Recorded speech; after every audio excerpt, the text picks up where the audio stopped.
আসসালামু আলাইকুম বন্ধুরা, আমার চ্যানেল ট্রিক স্টেশনের এসি রিলেটেড নতুন একটি ভিডিওতে আপনাদের সবাইকে আমি স্বাগত জানাচ্ছি। আজকে আমি এয়ার কন্ডিশনারের বিশেষ একটি ফিচার নিয়ে আপনাদের সাথে কথা বলবো, সেটা হচ্ছে ডিহিউমিডিফায়ার। মোটামুটি সকল ব্র্যান্ডের এসিতেই এই ফিচারটি রয়েছে। এই ফিচারটির কাজ কি এবং কখন ব্যবহার করবেন এবং এই ফিচারটি ব্যবহার করার সময় আপনার এসি কতটুকু বিদ্যুৎ খরচ করবে, এই সব কিছু নিয়েই আজকের এই ভিডিও। আশা করি ভিডিওটি অবশ্যই আপনাদের কোনো না কোনোভাবে কাজে আসবে। এবং আমার বাসায় যেহেতু হায়ার ব্র্যান্ডের এসি, সুতরাং আমার ভাই সকল ভিডিওই আমি এই এসিকে নিয়েই বানাই। আমি কোনো প্রফেশনাল ইউটিউবার না, বা কেউ আমাকে কোনো স্পন্সরও করে না। এখন তো ভাই আমার পক্ষে দোকানে যে বিভিন্ন ব্র্যান্ডের এসির ফাংশন কেমন সেটা দেখানো সম্ভব না, আর তাই আমি হায়ার ব্র্যান্ডের ফাংশনগুলোই আপনাদেরকে দেখাই। আশা করি আপনারা এটাকে রেফারেন্স হিসাবে আপনার ব্র্যান্ডের এসিতেও এটা যে নামে আছে বা কী কাজ করে সেটা সম্পর্কে তো আপনি ধারণা পাবেন, তাই না? আচ্ছা, প্রথমেই আমার এসি বর্তমানে অটো মোডে চলছে। হ্যাঁ, দেখতে পাচ্ছেন আপনারা, এসি অটো মোডে চলছে এবং 1000 ওয়াটের মতো বিদ্যুৎ খরচ করছে। এখন রিমোটের মোড চেঞ্জ করে আমি ডিহিউমিডিফায়ার অপশনটি দিব। এই যে পানির মতো একটা বাটন, এটা হচ্ছে ডিহিউমিডিফায়ার। এটার কাজ কি? এখন ইংলিশ নাম শুনেই বুঝতে পারছেন, এটা আপনার রুমে থাকা হিউমিডিটিকে সরিয়ে দিবে। আপনার রুমে যদি অতিরিক্ত আর্দ্রতা থাকে বা জলীয় বাষ্প থাকে কিংবা স্যাঁতস্যাঁতে অনুভব হয়, তাহলে আপনি এই অপশনটি ব্যবহার করে খুব সহজেই আপনার রুমের বাতাসকে শুষ্ক করতে পারবেন এবং আরামদায়ক অনুভূতি পাবেন। আশা করি বুঝতে পেরেছেন। অনেক সময়ই বর্ষাকালে যখন একটানা বৃষ্টি হয়, তখন রুমের ভেতর অনেক বেশি আর্দ্রতা জমে যায়, বা এমন অনেক বাসা আছে দেয়ালের কারণে বা অবস্থানগত পারিপার্শ্বিক পরিবেশের কারণে রুম স্যাঁতস্যাঁতে থাকে। তারা কিন্তু এয়ার কন্ডিশনারের এই ফিচারটি ব্যবহার করে খুব ভালোভাবেই স্বাচ্ছন্দ্যপূর্ণ একটা পরিবেশ ঘরের ভিতর নিশ্চিত করতে পারেন। সরি, আমি আসলে ভুলে সেলফ ক্লিনিং দিয়ে দিয়েছি, আমি এটা অফ করে দিচ্ছি। ভিডিও করতে করতে আসলে বাটনে প্রেস পড়ে গিয়েছিল। ওকে, আবার আমি দিচ্ছি। হ্যাঁ, ডিহিউমিডিফায়ার দেওয়া আছে কিনা আমি এনশিওর করছি। হ্যাঁ, ডিহিউমিডিফায়ার দেওয়া আছে। এখন আচ্ছা, ডিহিউমিডিফায়ারের আরেকটা কার্যকারিতা আছে। আপনার সাপোজ বাইরের আবহাওয়া আমি বলবো কম, কিন্তু আপনার রুমের ভেতর অনেক বেশি আর্দ্রতা থাকার কারণে কিন্তু অনেক সময় অস্বস্তি অনুভব হয়। এমন সময় অনেকে যেটা করেন যে এসি ছেড়ে দেন।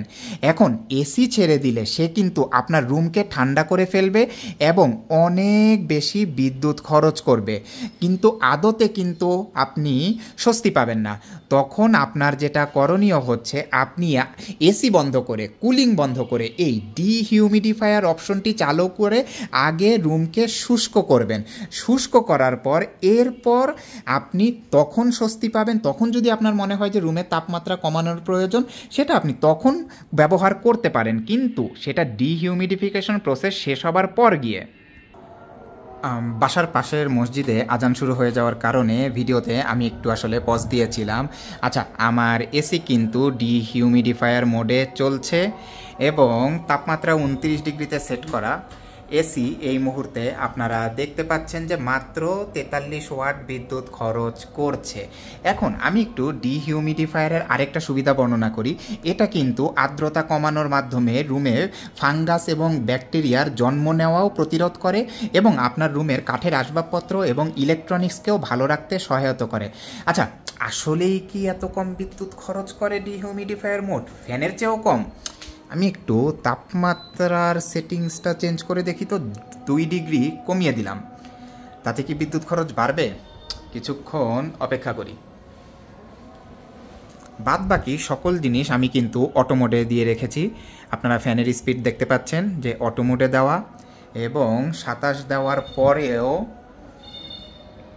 এসির কিন্তু এখন আসলে রুম ঠান্ডা করার কথা না, সুতরাং আমি 16 দেই না 30 দেই সেটা কিন্তু ফ্যাক্টর না। এসির বিদ্যুৎ খরচ কিন্তু বাড়ছে না। আমি একটু আপনাদের সন্দেহ দূর করার জন্য এসি অটো মোডে চালু করে দিয়ে দেখতে চাই, দেখি বিদ্যুৎ খরচ বাড়ে কিনা। অটো মোডে এসি দিয়েছি। হ্যাঁ, বিদ্যুৎ খরচে আস্তে আস্তে চেঞ্জ হচ্ছে। 43 থেকে বেড়ে 59-এর মতো হয়ে গিয়েছিল। আচ্ছা, আবার কমছে। দেখি, বাড়ছে আবার।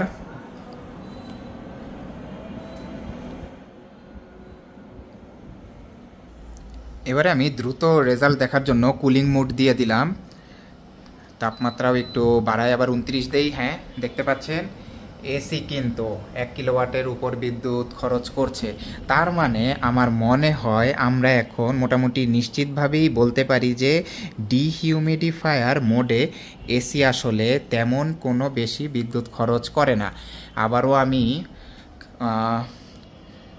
কুল মোড চলতে চলতেই ডিহিউমিডিফায়ার মোড দিয়ে দিলাম এবং অলরেডি বিদ্যুৎ খরচ কিন্তু এক ধাক্কায় অনেক নেমে গিয়েছে। ওকে, ঠিক আছে, ভিডিওটা আসলে একটু লম্বা হয়ে গেল। আমি সাধারণত এত লম্বা ভিডিও বানাই না। এই ভিডিওর মাধ্যমে আপনারা আপনাদের এসির ডিহিউমিডিফায়ার মোডের কী কাজ, কী উপকারিতা, কখন ব্যবহার করবেন এবং এটা ব্যবহার করলে বিদ্যুৎ খরচ কেমন হয় সেটা সম্পর্কে একটু ধারণা পেলেন। আশা করি এটা আপনাদের কাজে আসবে। যদি মনে হয় যে এটা আপনাদের বন্ধুদের এবং পরিবারের লোকদেরও জানা দরকার, তাহলে আমার ভিডিওটিকে লাইক দিয়ে অবশ্যই তাদের সাথে শেয়ার করবেন এবং সবাই আমার চ্যানেলটিকে সাবস্ক্রাইব করে নোটিফিকেশন বেল আইকনটি অন করে রাখবেন। সবাইকে ধন্যবাদ।